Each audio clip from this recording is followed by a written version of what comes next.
Alright, so I picked up a TH350 transmission, and I'm going to be installing it. Well, I was going to be installing it today. It's just really crusty and dirty, and I don't know, I don't really want that much dirt underneath my truck. Then there was a second problem. That problem is that I'm pretty sure all that dirt was holding some of the fluid in. Not that it's actively leaking or anything, but I mean, you never know. That's probably going to be the case. And I forgot to get a video of me doing this, but I dumped fluid out of the torque converter, and there it is. Yeah, doesn't that look yummy? So this thing's probably going to need to be rebuilt, because some of the water, when some of it spilled out, it was really watery and separated and stuff. So that's no good. Started messing around with our flex plate here, and well, it turns out that they aren't exactly the same, but I'm gonna figure that out, because I read on some forums that you could use the same flywheel as long as it's an 11-inch one or 10 whatever inch one, and it's the same size. It's just the patterns don't line up. So this one, I believe, is the one that I have for my truck, or I'm sorry, for the Vortec 350. And then that one, I believe, the guy included it with the transmission and the torque converter. So this one mates to that, but I don't know if it'll mate to the truck, because the center bolt pattern's different. But I haven't tried it yet, so we'll see. All right, I got it all clean. It's not 100% perfect, but I mean, look how much better this thing looks. Look at that. Jeez. So coming back to this, so this guy, the torque converter, it didn't line up with the flywheel that I have. It didn't line up with the Vortec motor.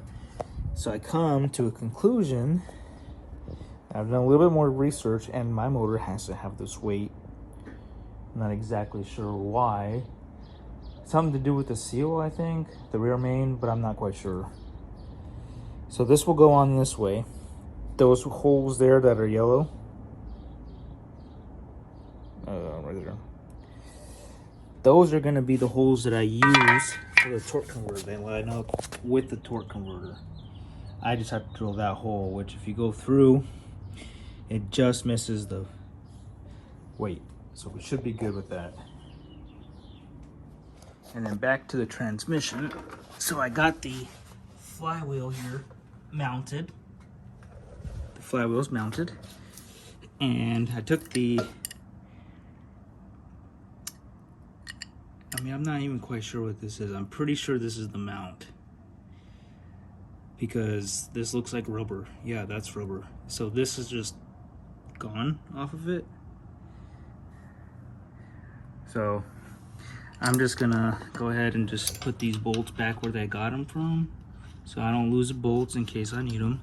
I'm gonna order a new mount, because the mount that I do have is not for the right vehicle. The mount I have is for the 4L60 and not for the TH350. So I'm gonna have to get a new mount for that.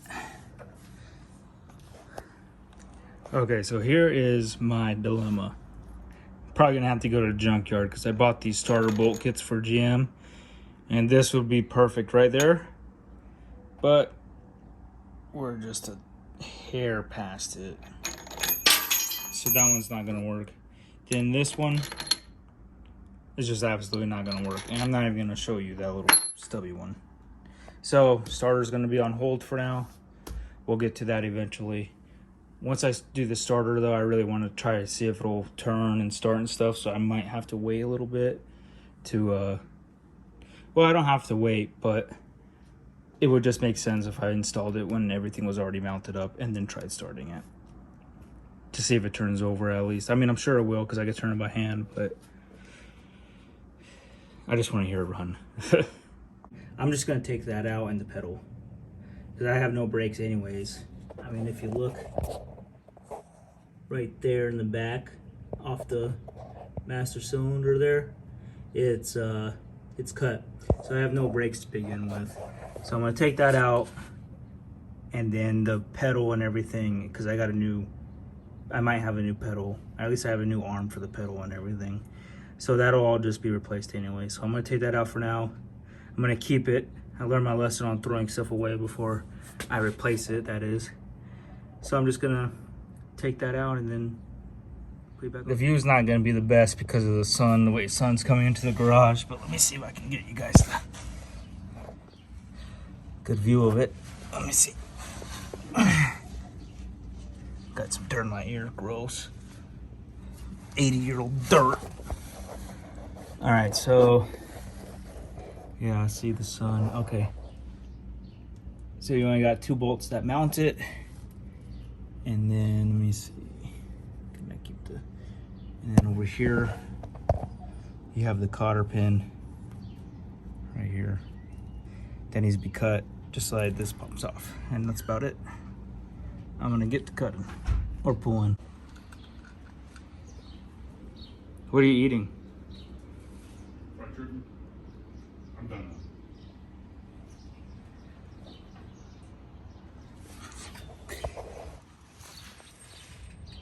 now. All right, so it's out of there. There's the rod. I left the bolt on and I took the brake pedal out. So there's the hole for the brake pedal right here. So that's been removed. I'll probably zip tie that to the clutch pedal. I'll probably just leave the clutch pedal there just to make it look like it's a standard. I don't know. For now, it's just gonna stay there just because I don't want to mess with it. One more hole in my floor that I don't really want to see. So we'll just leave that. Okay, just to give an update on what's been going on lately. Everything in this video is going to be probably a couple weeks old. I have done some things since then. Nothing on record recorded. This is where we're at right now. We got the original frame tacked back in. Just tacked it back in because the Camaro subframe, I couldn't get it to sit properly in there, and we were messing with it for a long time. So I ended up actually selling the subframe. The guy came and picked it up probably like 2 weeks ago now, and he was at the same point on my truck that I was at, where he cut his frame and he's ready to weld it in, but the one that he had wasn't basically redone. So I gave him all the parts with it. He got a killer deal. I just wanted it out of my garage. So what I need to do at this point, at some point, is I got to finish cutting out these mounts, these cross member mounts for the transmission, the old transmission. And we're gonna put in some fish plates on each one of those. So I could put a fish plate here and on the other side there, but I cannot put it where those mounts are currently. So once those mounts are out, we'll be able to put a fish plate. I'll be able to burn everything in. And then I'm gonna get an independent front suspension here. And whatever that suspension doesn't touch is gonna get boxed in. And also the reason why I don't want to box it in now is because that kit might interfere with that kit. And that kit will come with boxing in plates. So there's a chance that those box in plates will already line up with those cuts and those welds. So we'll see about doing that once that time comes. But that'll probably be in the long future. In the meantime, I got everything put onto the motor. I got the, alternator, AC compressor, power steering pump, water pump, everything. Got the idler, you got the tensioner. Everything's just kind of put on for right now. That way I can hear it run. I don't know. I was going to try and run it on the frame. And I was going to put everything on the frame. But the only problem was the guy came too early for me because I didn't have enough time between him coming and me having time off. The next day I had off, he came and picked up the subframe. So the night before when I got off work, I had to pull everything off of it so he can take it home. So I'll probably think about running it on this. I have seen other people do it. I think that I probably could do it. So I'll probably do the wiring and stuff here probably tomorrow and figure everything out. I got some graduation stuff today, so I'm not going to be able to do it today. It's just a quick rundown of what I've got going on lately and recently that is going to be missed in those videos. The last thing I did was remove the brake pedal assembly and everything. Well, the brake pedal itself is still in there, but the master cylinder has been removed. And I do have the new kit for that, so I probably will install that also before the motor gets in, just so it's not in my way. That bolt that I was saying didn't fit actually does fit. It's funny because this bolt is the same exact size and thread and everything as the junkyard bolts that I found. Problem with the junkyard bolts is they're just a hair too fat, and it came off the same motor. That's what I don't understand. And that kit that I bought for the bolts only came with one bolt, so now I got to go buy another kit just so I can get that one fucking bolt.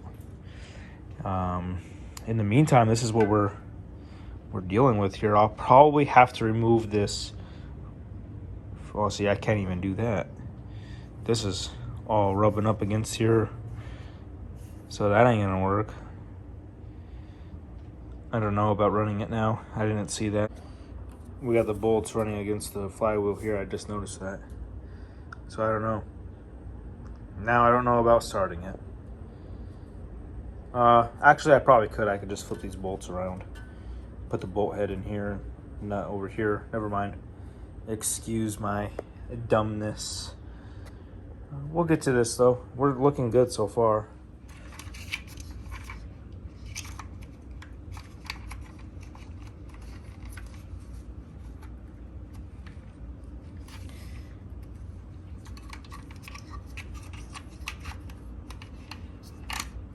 Oh, come the fuck on. There we go. Is there a clip on that side too? There is. Look at that. Look at that. Alright, so now I just gotta get the battery, run a wire from here, and the starter wires. I got spare wire. I just bought a whole kit of it, so I'll be able to do this in a jiff. I was putting this belt on, and the belt's way too long, so I bought a new belt, and hopefully that does the trick for us. It's a little bit shorter than this one. This one's way long. So if I can't find one this size for this, I don't even know. Don't even know what to do. It doesn't look like I'm missing anything. I mean, if I am, let me know, but I don't think I am. I think I got everything I need. This is a 96-inch one, and I got a 10-inch smaller one. So I'm hoping that'll probably do. I mean, that probably will do. I mean, look at, there's no way that's 10 inches, and I know what 10 inches looks like.